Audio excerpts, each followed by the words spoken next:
باغو دین خدا ہی ہے، اسلام سے نہ باغو دین خدا ہی ہے، اے سونے والو جاگو شمس و ضحا ہی ہے۔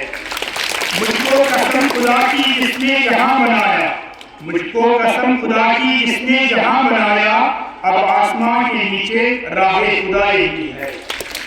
اکبر اللہ اکبر لا الہ الا اللہ واللہ اکبر اللہ اکبر وللہ الحمد۔ اللہ اکبر کبیرہ والحمدللہ کثیرہ وسبحان اللہ بکرۃ واصیلا۔ Today is the second Zulhaj، آج دوسری ذوالحج ہے۔ ان 10 دن کے بارے میں تھوڑی سی وضاحت کروں گا۔ ان 10 دنوں میں ایک مسلمان کے لیے سب سے زیادہ کیا کرنا چاہیے؟ سب سے پہلے تو تکبیرات زیادہ پڑھنی چاہیے، جو میں نے ایک ہی پڑھے، ان کا ورد زبان پہ رکھنا چاہیے، اور ان دنوں زیادہ سے زیادہ ذکر کرنی چاہیے، اللہ کی تسبیح پڑھنی چاہیے، تحلیلات کا مطلب ہے لا الہ الا اللہ، اس کا زیادہ ورد کرنا چاہیے، یہ زیادہ پڑھنا چاہیے، اور اس کے ساتھ ساتھ تحمید اس کو بولتے ہیں، الحمدللہ یہ بھی پڑھنا چاہیے، اور قرآن کی تلاوت، اور اس کے ساتھ ساتھ عرفہ کے دن 9 ذوالحج جو بھی آنے والا ہے اس دن روزہ رکھنا چاہیے، بہت زیادہ ثواب ہے اس کو، وہ میں آپ کو آگے بتاؤں گا۔ ان 10 دنوں کے بارے میں سکالرز کہتے ہیں کہ قرآن میں ان کا ذکر آیا ہے، جیسے کہ سورہ فجر میں ہے والفجر ولیال عشر، اس کا مطلب ہے dawn and the night۔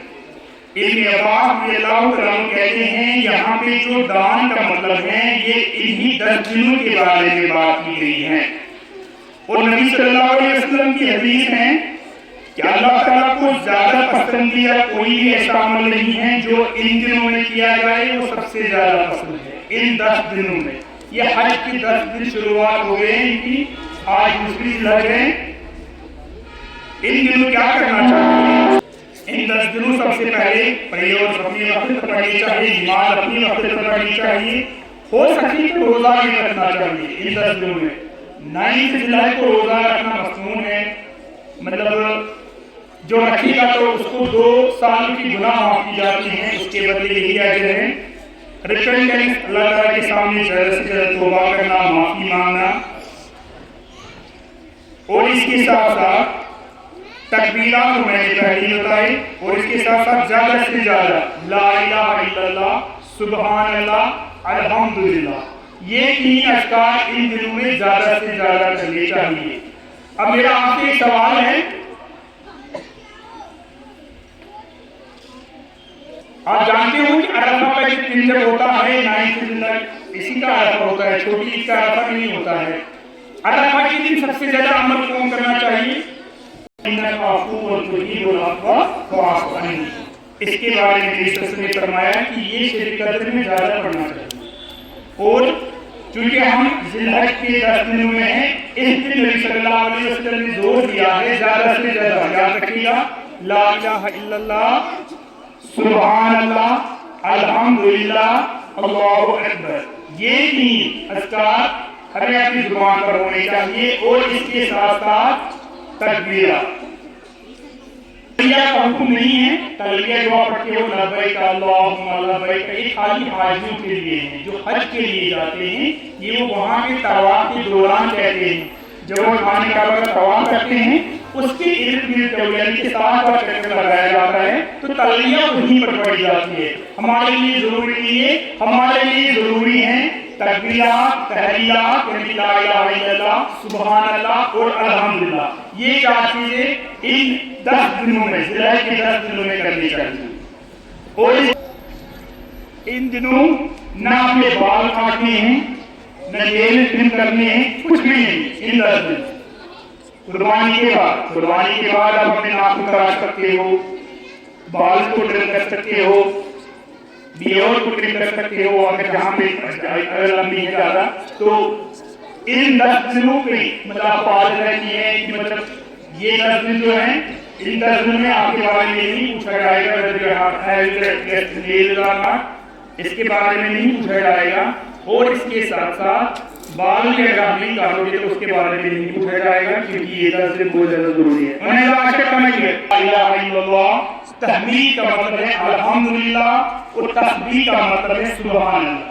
یہ چاروں ذکر جو ہیں ان 10 دنوں میں کرنے چاہیے جو ذی الحج کے پہلے 10 دن ہوتے ہیں، اور انسان کو چاہیے کہ زیادہ سے زیادہ چیئرنی کرے، صدقہ کرے، other poor people, orphans, relatives and neighbors also. ان کے لیے اگر کرو گے تو زیادہ، اور اس کے ساتھ ساتھ جو ان 10 دنوں میں اس کے بعد 10ویں ذی الحج پر ہمیں قربانی کرنی ہوتی ہیں، وہ آپ کو بتائیے۔ قربانی ہم یا تو بکری کی کر سکتے ہیں، یا تو بھیڑ کی کر سکتے ہیں، یا تو گائے کی کر سکتے ہیں، یا تو اونٹ کی، گوشت شیر کاوے کے۔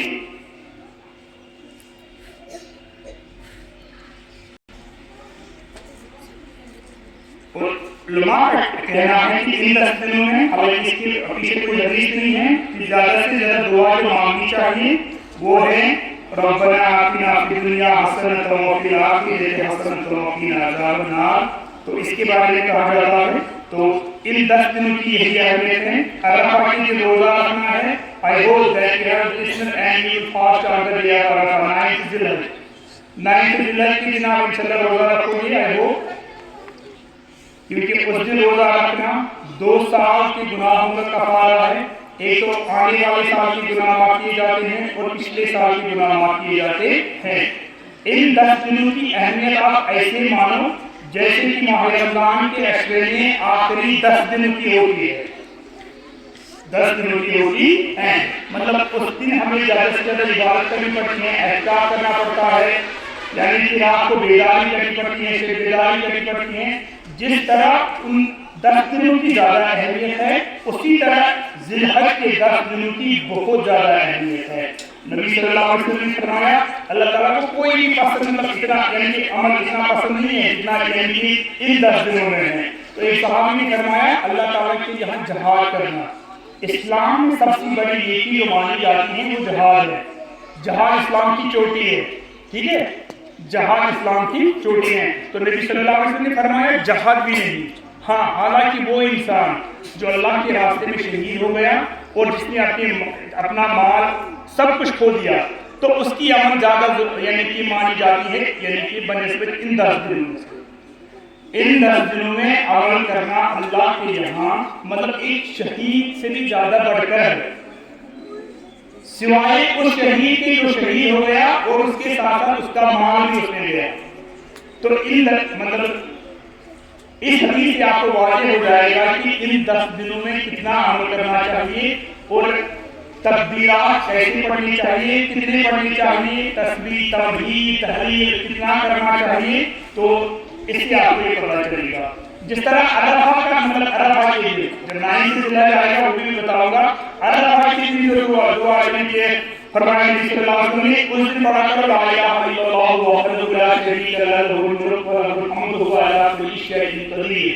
یہ عرفہ کا جو ہے عرفہ کے دن یہ ذکر کرنا چاہیے جب 9 ذی الحج ہوگا، لا الہ الا اللہ وحدہ لا شریک لہ لہ الملک و لہ الحمد وهو علی کل شیء قدیر۔ یہ عرفہ کے لیے مخصوص دعا ہے، جس طرح شب قدر کے لیے مخصوص دعا ہے، یہ عرفہ کے لیے مخصوص دعا ہے۔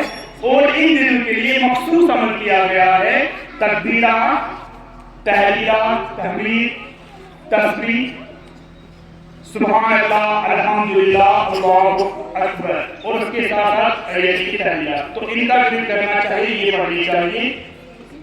تلبیہ نہیں پڑھنی چاہیے، تلبیہ جو ہے وہ ضروری ہے ان کے لیے جو حج کر گئے ہیں، وہ تلبیہ وہاں پر پڑھتے ہیں جب وہ خانہ کعبہ کے گرد طواف کرتے ہیں، وہاں پر تلبیہ پڑھتے ہیں۔ بالکل